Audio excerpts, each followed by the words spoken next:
Hey guys, this is Silly. Welcome to my first video of 2020. Let's start a fight.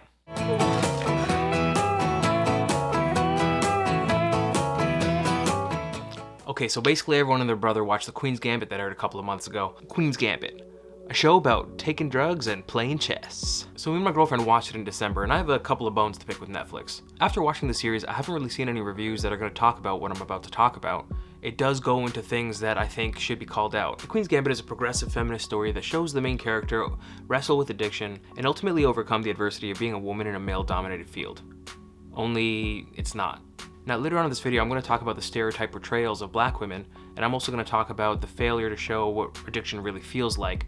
But first we need to talk about Beth overcoming this gender gap. Now after watching the series, it became very obvious that this show isn't made for me. It's not made for a white man to identify with the struggles of Beth Harmon being a woman. However, the show was written by a white man. And as much as I think the attempt is there to create that relationship and show the struggles of this character, ultimately I think the fact that it was written by a man makes it fall flat. And along with the other issues that I want to bring up later in the video, I feel like there's a lot of potential that was lost, and I think there's a lot of negative portrayal that could have been avoided. Now if you haven't watched the show yet, I do spoil quite a few things, so you might want to go watch that first and then come back to this, or just watch this if you never plan on watching the show. Okay, so to give a super quick rundown of the first two episodes, we have an orphan girl, discovers chess and drugs, gets addicted to drugs, loves playing chess. Episode 2, she gets adopted, is no longer an orphan, grows up to become an adolescent with a drug addiction and an obsession with chess, and then enters her first chess tournament. This is where it starts to get interesting. When Beth goes to her first chess tournament, she's one of 2 girls in the whole place, and they get paired together and she realizes that, this is kind of sexist. And what actually happens throughout the episode is that you start to notice the male gaze. And it's something actually my girlfriend brought up about how uncomfortable she felt watching all these men notice Beth. It felt creepy and uncomfortable, and to be honest, I realized later that that was the point. And unfortunately, it's not something that I noticed as much as she did. I noticed there was something weird about the episode, but I couldn't quite put my finger on it, and when she told me about the male gaze, it made me realize that yeah, this is something that's happening in the show and happens in real life. And that's when I realized the show isn't geared towards me. It's not something that I would easily be able to recognize or be able to identify with, but it is something that I should see and should know about. I think it's really important that as a man, I'm aware of the effect my presence has on other people. If you watched the show and didn't notice that effect, then maybe you want to go back and check that out, because it does feel uncomfortable. But here's where the problem comes into the show. They build all that tension in episode 2 with the male gaze and how Beth is a woman in a man's world, but it kind of just evaporates by the end of the show. She overcomes the adversity of being a woman in a male-dominated space, not because she's a woman or because of her ideologies, but because she's a genius. At the end of the show, Beth becomes inspiration for women everywhere because she becomes the champion. But aside from being a genius, she hasn't really done anything to push feminism forward. A show or movie with a female lead doesn't automatically make it feminist. And unfortunately, if you take a closer look at The Queen's Gambit, Beth doesn't really do anything to push forward feminism. She just wins because that's who she is. And yeah, sure, that's great, she deserved to win, but I don't think it should take a genius for a woman to be noticed. Now, like I said, I don't think the show is for me. I think part of the whole show's purpose is to help women to be successful and feel powerful and overcome adversity, but I think there's a huge opportunity to show everyone what it's like to be in a woman's shoes and to feel that pressure and then what it takes to overcome that. And unfortunately, what does overcome that is the 1 in a million genius card. All it tells me is that women will only be acknowledged in a male-dominated space if they're special.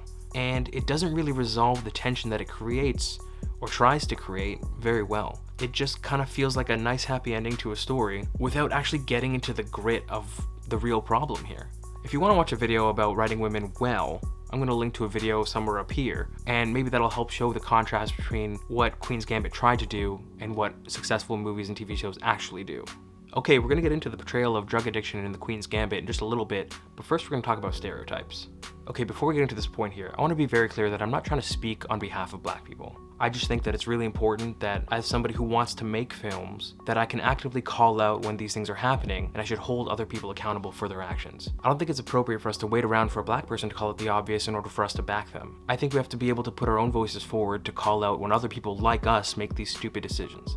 And here's all the things I think The Queen's Gambit did wrong in the portrayal of Jolene in the show.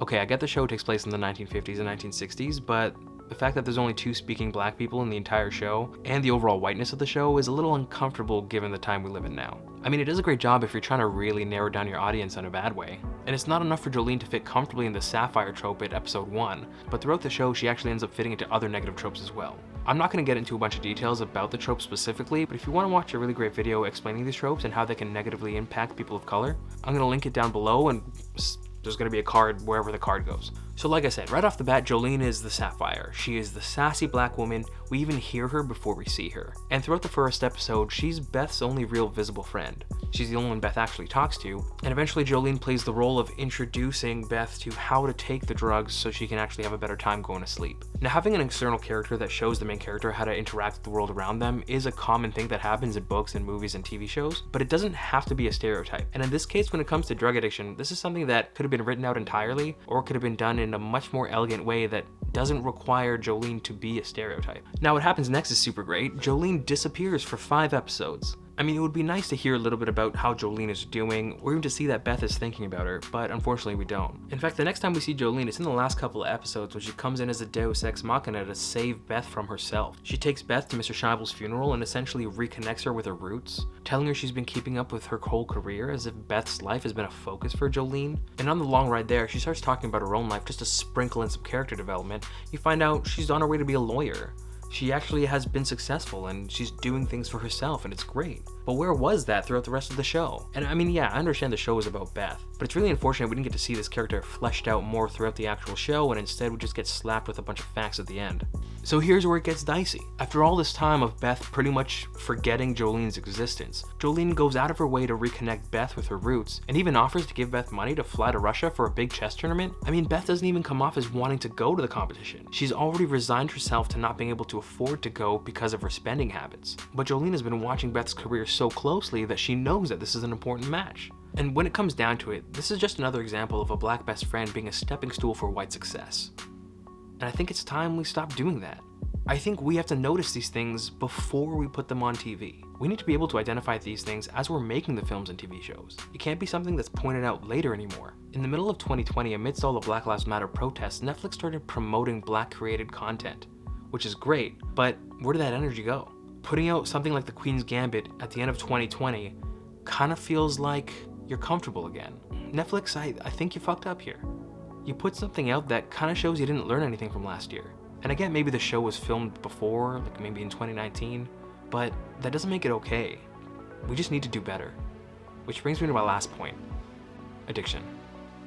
Throughout the show, Beth develops a few different bad habits. Right from episode 1, we see her get into the worst drug of all, chess. Right from episode 1, we see her misusing this pacifying medication and taking it right before sleep, which eventually starts helping her see the chessboard on the ceiling like some magician. This starts to become a crutch for Beth because she starts feeling like she needs the pills to be able to play chess so she can visualize the board. We also see her become a heavy drinker, which is something that we just assume, I guess, makes her feel good. That makes sense because people drink to feel good. We obviously see her getting carried away with it. She becomes an alcoholic, starts pushing people away, which is common behavior. We also see her develop an addiction to shopping, which doesn't really get brought up to a certain degree, but it is shown a lot through her various outfits and the way she dresses. But at the end of the series, when there's an actual problem with the amount of money she has left over after shopping and buying the house and doing these other things, it's just all circumvented by an enabling friend. So it's not really something she overcomes. It's not really a way that she grows as a person. And we watch Beth try to play chess without the pills and fail. We watch her go on a few alcoholic benders and push people away and even start being rude to her neighbors. We're supposed to get the desperation of her needing the pills to play chess, or how she tries to stop being an alcoholic by distracting herself with various things like cleaning the house, and ultimately feel the desperation of the relapse, but we don't. We never see that. Beth never really hits rock bottom. We're supposed to get that impression from her last bender when she hits her head on the table, but that's not something she felt. She was enjoying herself until she fell. And usually when somebody hits the bottom, they've lost something.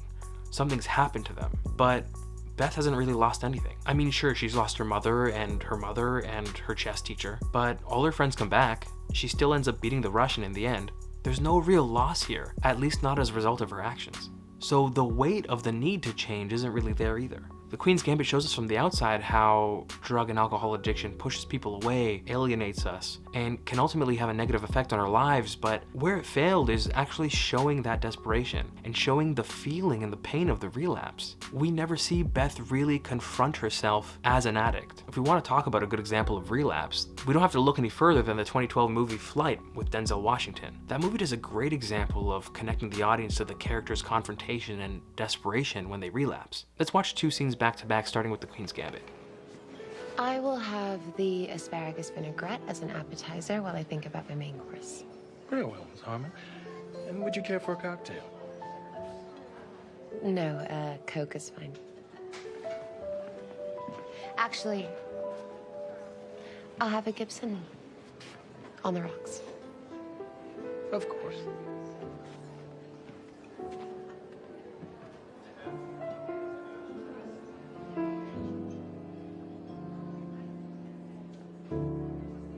I remember springtime. I remember when it rained. I remember nighttime, the happiness and pain. I remember you, but I can't remember love. When I do, when I do.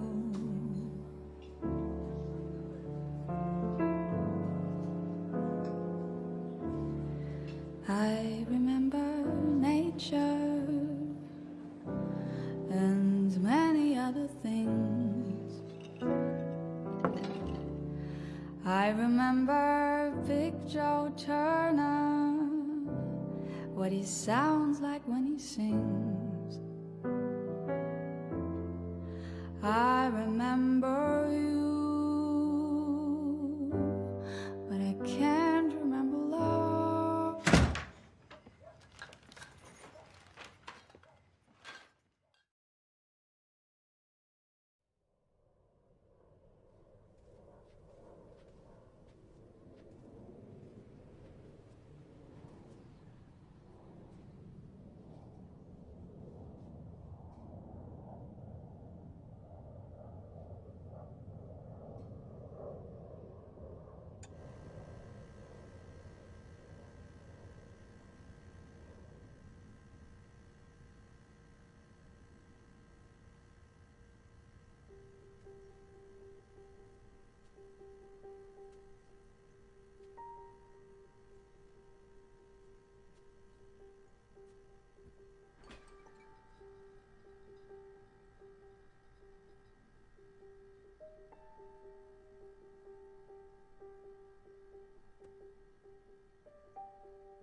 That is rough. I don't know about you, but when I saw Flight in theaters, that part gave me chills. And the other people that I was watching the movie with made an audible noise when he grabbed that bottle at the end. And honestly, the biggest frustration with The Queen's Gambit is this is the one part where I should be able to relate personally. Not through me trying to see through the eyes of a woman, but through my own experiences with the things that I have problems with. I have a really difficult relationship with food. And I also have a problem with overspending on retro video games. While those might not seem as bad, the feeling is there. I'm also hyper aware of my alcohol and marijuana intake. I know that these substances make me feel good. I know that I'm a few bad decisions away from becoming an alcoholic, so I'm very careful about how much I consume. I know what it's like to feel desperate and fail, and to hate yourself for it. And I never get the impression that Beth feels that.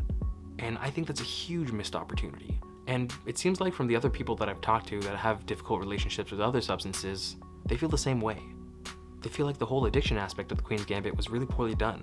At the end of the series, Beth just wins. She just decides not to drink or take pills anymore. Yeah, sure, we may see Beth try to overcome these hurdles with substance abuse, but it doesn't have the same weight, and it doesn't feel like I'm watching somebody live an experience I've experienced. And maybe it works from the outside, but everyone that I know that has experienced something similar couldn't relate, and that's unfortunate because that's what you're trying to show me. The Queen's Gambit didn't do a successful job of putting the audience in the shoes of somebody who feels addiction. And really, what's left? The Queen's Gambit is a nice story, sure. It had a happy ending. The characters are better looking than they are in the book.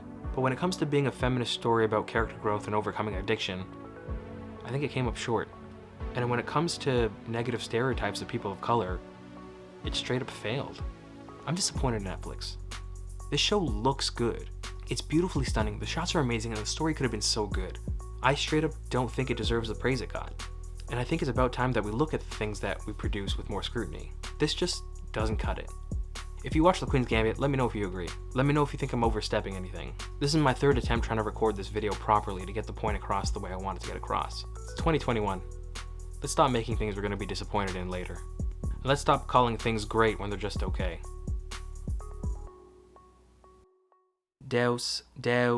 Can't say that word. Deus ex machina. Deus ex machina. Fuck.